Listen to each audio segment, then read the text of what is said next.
September 6, 2007, 12:40 a.m., Al-Kibar, Syria. 8 Israeli F-15I fighter jets sliced through Syrian airspace at low altitude. Their target, a concrete structure in the desert 90 miles from the Iraqi border. Inside that building, according to Israeli and American intelligence, is a nuclear reactor capable of producing weapons-grade plutonium. A reactor built with North Korean assistance. A reactor that could make Syria the first Arab nuclear state. The pilots have trained for months without knowing their target. They practiced dive-bombing runs, precision strikes, high-speed exits. Only hours ago did they learn where they were going and why. The secrecy is absolute. Even most of Israel's cabinet doesn't know this mission is happening tonight. At 12:40 a.m., the lead pilot utters the code word, Arizona. 17 tons of explosives fall toward the reactor. The building erupts. Flames consume the structure. Within seconds, Syria's nuclear program is erased. 10 North Korean technicians working inside are killed instantly. The reactor, which Israeli intelligence assessed was months from becoming operational, will never produce a single gram of plutonium.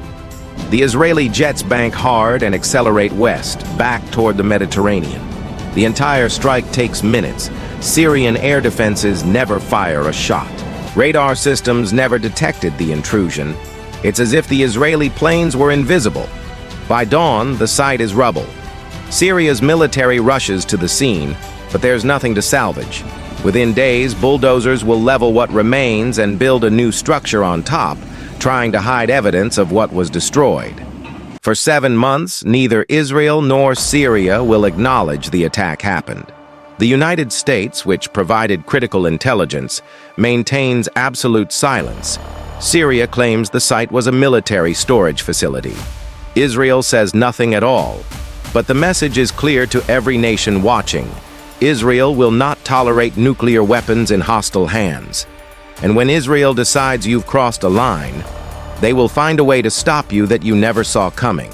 This is the story of Operation Orchard, the Mossad break-in that discovered Syria's secret, the intelligence operation that mapped every detail, the cyber attack that blinded Syria's air defenses, and the airstrike that destroyed a nuclear reactor without starting a war.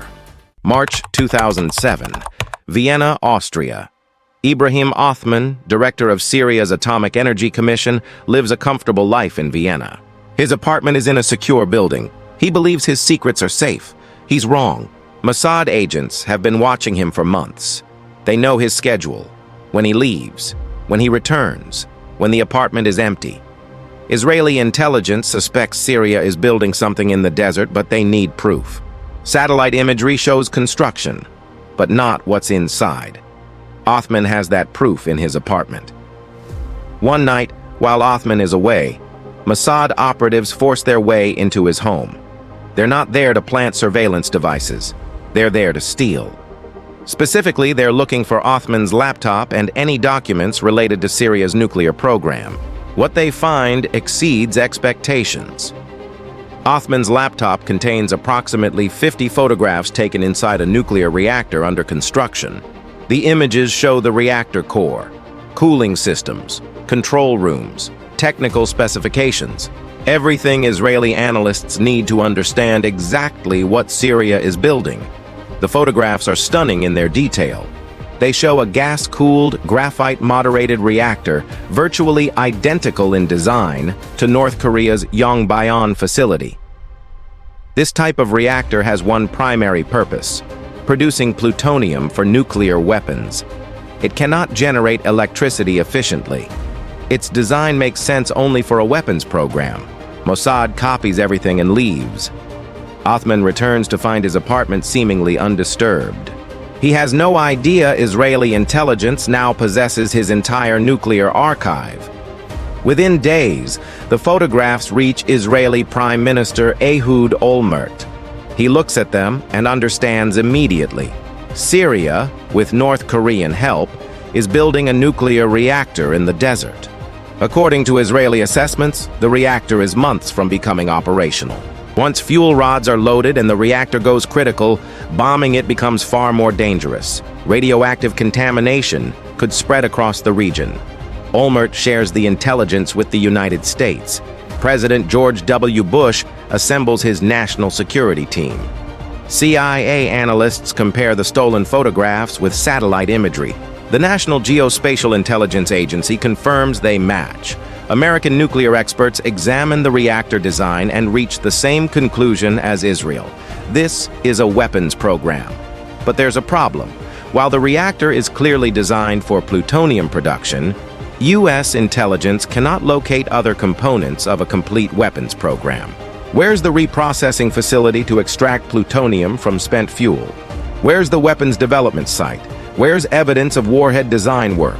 CIA Director Michael Hayden tells President Bush that while they are confident the reactor is part of a nuclear weapons program, without finding these other components, he can only give the assessment low confidence. Those two words change everything. Bush, still traumatized by the faulty intelligence on Iraq's weapons of mass destruction, is hesitant. He tells Olmert that the intelligence must be certain and any action must remain secret. But Bush doesn't commit to military action. Olmert realizes Israel is on its own. If the reactor is to be destroyed before it becomes operational, Israel will have to do it. The window is closing. Intelligence suggests the reactor could go critical within months. After that, bombing it risks spreading radioactive material that could contaminate the Euphrates River and affect millions. The decision is made. Israel will strike. But first, they need to ensure complete success. Israel's intelligence agencies shift into high gear. Mossad, Military Intelligence, Unit 8200, Israeli Air Force Intelligence, every organization builds the operational picture. Satellite surveillance intensifies. Israeli and American satellites photograph the site repeatedly. Analysts study every detail: building dimensions, wall thickness, entry points, ventilation, power supply, access roads. Human intelligence networks activate inside Syria. Sources report on personnel movements, North Korean technicians, Syrian security, delivery schedules. Unit 8200 intercepts communications related to the reactor, phone calls between Syrian officials, messages between Syria and North Korea, technical discussions about operations. Each intercept adds pieces to the puzzle. Israeli analysts determine the reactor's design is based on North Korea's Yongbyon facility, which produced plutonium for North Korea's weapons. According to CIA assessments later shared publicly, the reactor was capable of producing enough plutonium for 1 to 2 weapons per year. The reactor is located in Deir ez-Zor province, northeastern Syria, near the Euphrates River. The site is isolated, far from major population centers. Syria chose the location for secrecy, but isolation makes it an ideal target, minimal collateral damage. Intelligence reports indicate North Korea provided both reactor design and technicians. This explains how Syria, with limited nuclear expertise, could build such a sophisticated facility. Israeli planners study the construction timeline. Based on satellite imagery and intelligence reports, they estimate the reactor could become operational within months, possibly by end of 2007. Once fuel is loaded and the reactor goes critical, the window for a clean strike closes. The question becomes, how to destroy the reactor without triggering a regional war? Israel's Air Force faces what appears to be an impossible challenge. Syria's air defense network, supplied by Russia, includes sophisticated radar systems designed to detect any intrusion. SA-3 Goa and SA-6. Gainful surface-to-air missile batteries protect Syrian airspace. The newer Panzer S-1 systems are specifically designed to be resistant to electronic jamming. Syrian radar operators sit at their stations 24 hours a day, scanning the skies for threats. For Israeli jets to reach Al-Kibar, deep inside Syrian territory, they must fly hundreds of miles through airspace covered by multiple overlapping radar systems. Traditional solutions don't work. Jamming radar creates obvious electronic signatures that scream, "Something is happening here." Even if Syrian operators can't see the Israeli jets, they'll know someone is trying to hide. That triggers alerts, scrambles fighters, puts the entire defense network on high alert. Israel needs something different, something Syria has never seen before. They need to make Syrian radar operators see absolutely nothing while Israeli jets fly overhead. Enter a cyber warfare system called Suter, developed by BAE Systems for the U.S. Air Force and reportedly shared with Israel. But Suter isn't about jamming signals. It's about hijacking them. Here's how it works. Suter precisely locates enemy radar antennas by analyzing their electronic emissions. Once identified, Suter doesn't block the radar. Instead, it injects false data directly into the radar system's processing computers. Think of it as hacking the enemy's eyes. Syrian radar systems continuously sweep the skies, sending pulses and waiting for reflections from aircraft. Those reflections are processed by computers that generate the images radar operators see on their screens. Suter penetrates those processing computers and manipulates what they display. The result? Syrian radar operators stare at screens showing completely empty skies. No aircraft, no threats, everything normal. Their systems aren't being jammed, they're being lied to. And because the false data looks exactly like real data from an empty sky, operators have no reason to suspect anything is wrong. But Suter goes further. According to reports from U.S. military and aerospace industry sources, advanced versions can actually take control of enemy air defense networks. Not just blind them, but manipulate them. Feed them false targets in the wrong locations, make them see threats where none exist, or make threats invisible where they do exist. Some sources suggest Israel may have exploited a built-in vulnerability, a secret kill switch, in Syrian air defense systems. Whether this came from intelligence about the system's design or was discovered through cyber reconnaissance remains classified. But the effect was devastating. Syria's entire air defense network became unreliable at the exact moment Israel needed it to fail. On the night of September 5th to 6, 2007, Israeli electronic warfare jets, likely modified Gulfstream G550s, got ready to back the strike. These aircraft carry the Suter system and supporting electronic warfare packages. Their mission: ensure Syrian air defenses see nothing. As Israeli F-15I fighter jets cross into Syrian airspace, the electronic warfare begins. Suter activates. Syrian radar systems continue functioning normally. They're not offline, not obviously compromised. But the data they're processing and displaying to operators has been corrupted. In Syrian air defense command centers, officers watch their screens. Everything appears normal. No intrusions detected, no alerts. Just another quiet night. They have no idea 8 Israeli fighter jets are flying through their airspace at that exact moment. The Israeli strike package, 8 F-15I Ram fighters carrying 17 tons of explosives, flies at low altitude toward Al-Kibar. They navigate using GPS and pre-programmed routes. Syrian radar sees nothing. Syrian surface-to-air missile systems remain inactive. Syrian air defense officers have no reason to sound alarms. According to some reports, Israeli commandos from the elite Shaldag unit were already on the ground near the reactor, having infiltrated days earlier.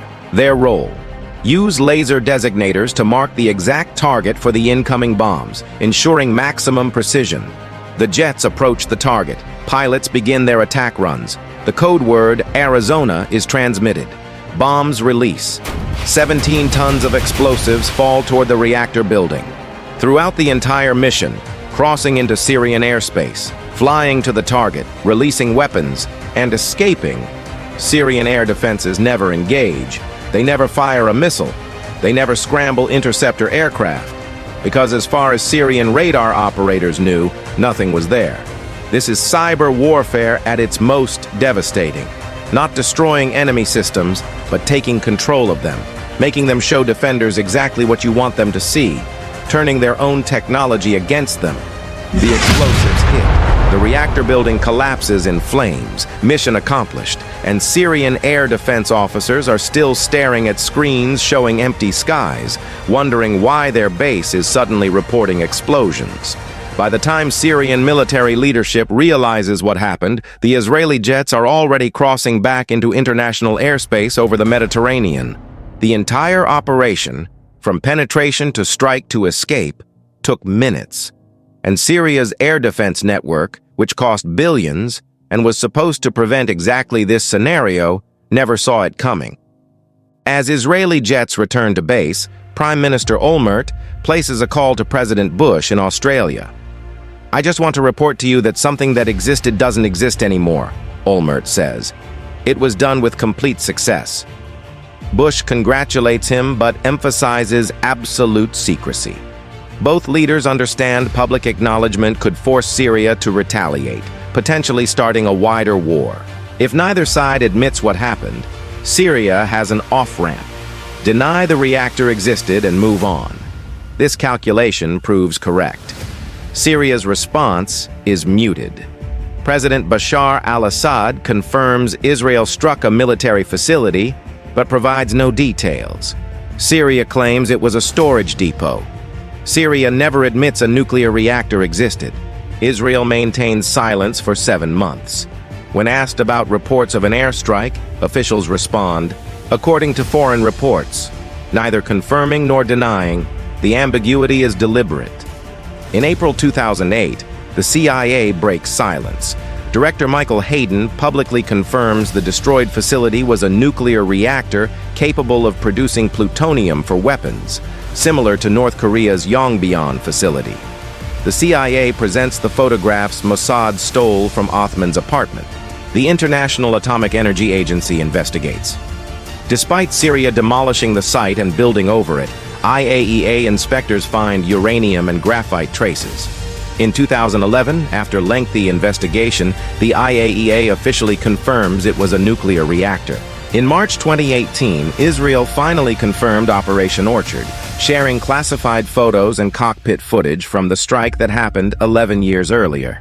The delayed acknowledgement serves strategic purposes, reminding Iran what happens to nuclear programs in hostile hands, allowing documentation of a successful operation, and demonstrating commitment to the Begin Doctrine. Operation Orchard proved that in modern warfare, taking control of enemy systems is more powerful than destroying them. Israel didn't just bomb a reactor, they demonstrated a new form of warfare where cyber capabilities blind sophisticated defenses, where intelligence operations extract secrets from secure locations, and where precision strikes eliminate threats without starting wars. The Mossad break-in in Vienna, Unit 8200 signals intelligence, the Suter cyber attack that hijacked Syrian radar, 8 pilots who struck deep inside enemy territory. Each element was essential. Together, they prevented Syria from becoming a nuclear state. The Begin Doctrine, Israel will not tolerate nuclear weapons in hostile hands, was proven once again. Not with massive military operations, but with intelligence, innovation, and cyber warfare capabilities that adversaries couldn't defend against. Syria never got its nuclear reactor. Assad couldn't retaliate for an attack on a facility he claimed didn't exist. And the world learned that in the 21st century, the most dangerous weapons aren't always the ones that explode. Sometimes they're the ones that make you blind while your enemies strike.